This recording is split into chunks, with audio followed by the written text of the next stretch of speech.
All right, in the world of Android, two absolute titans are gearing up for their big annual showdown, the Google Pixel 10 and the Samsung Galaxy S25. But here's the thing. This year, the choice is about so much more than just a spec sheet. It's a real clash of philosophies for what a smartphone should even be. So let's break down what that really means for you. So, let me just ask you this to frame our whole conversation. What if picking your next phone wasn't just about megapixels or gigahertz? What if it was about which philosophy, which vision for the future you wanted to buy into? Because that is exactly the choice that Google and Samsung are putting in front of us. And yeah, this slide just lays it all out, doesn't it? On one side, you've got Google's vision, an AI-first approach. They see the phone as this super intelligent assistant that's always one step ahead of you. On the other hand, there's Samsung's hardware-first approach. For them, the phone is a powerful, versatile toolkit that puts all the control, all the options, right in your hands. Let's see how these two very different ideas actually play out.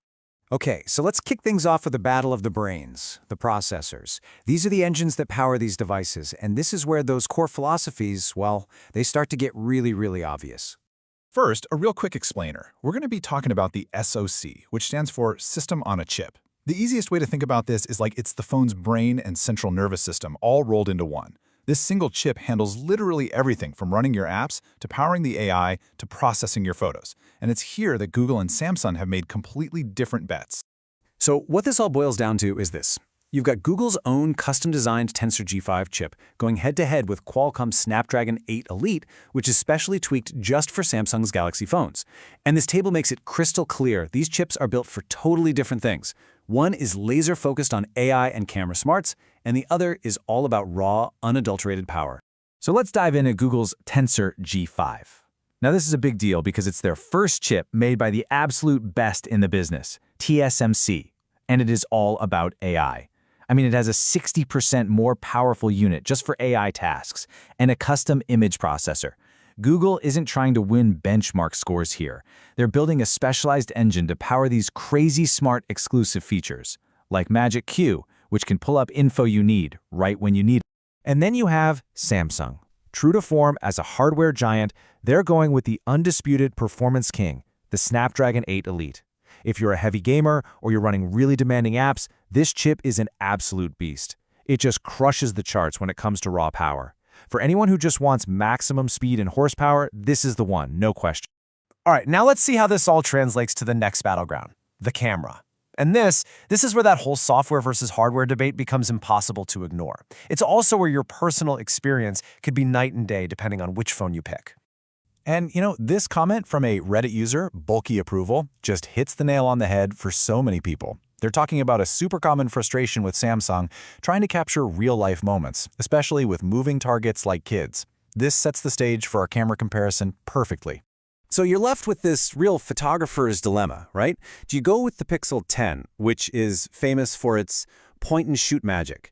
It's just brilliant at freezing motion and handling tough lighting, making it arguably the best phone for just capturing life as it happens. Or do you go for the Galaxy S25, which gives you a whole suite of pro-level controls, more versatile hardware, and better video features?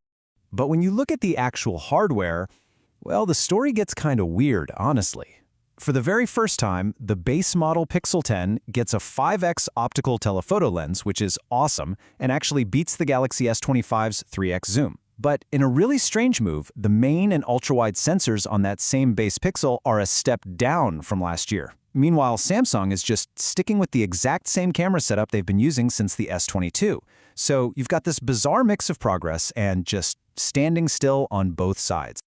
All right, let's switch gears from what the phones are made of to how they actually feel to use day in and day out.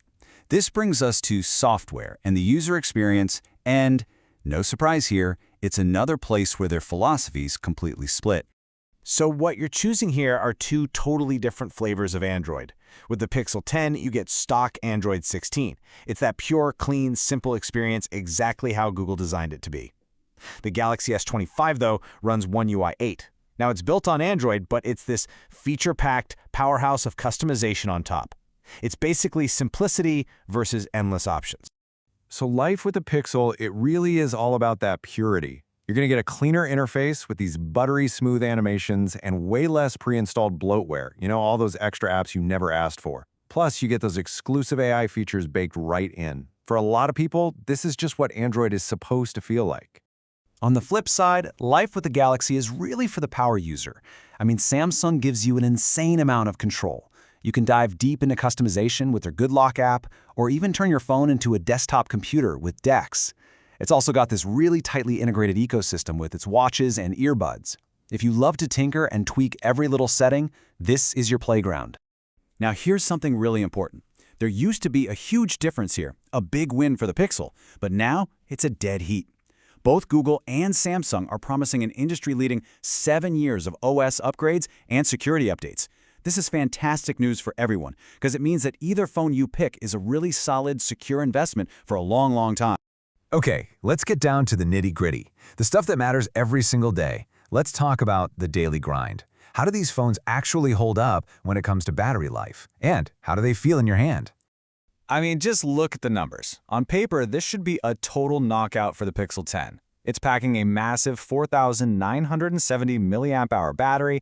That is nearly 1,000 more than the Galaxy S25. But as we all know, specs on a piece of paper don't always tell the whole story.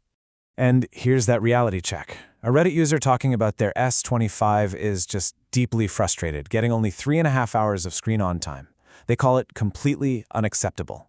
This just goes to show you that software optimization matters just as much, if not more, than the size of the battery. And then you see this, the complete opposite experience from a Pixel 10 Pro user. They're reporting getting an incredible 10 to 12 hours of screen on time.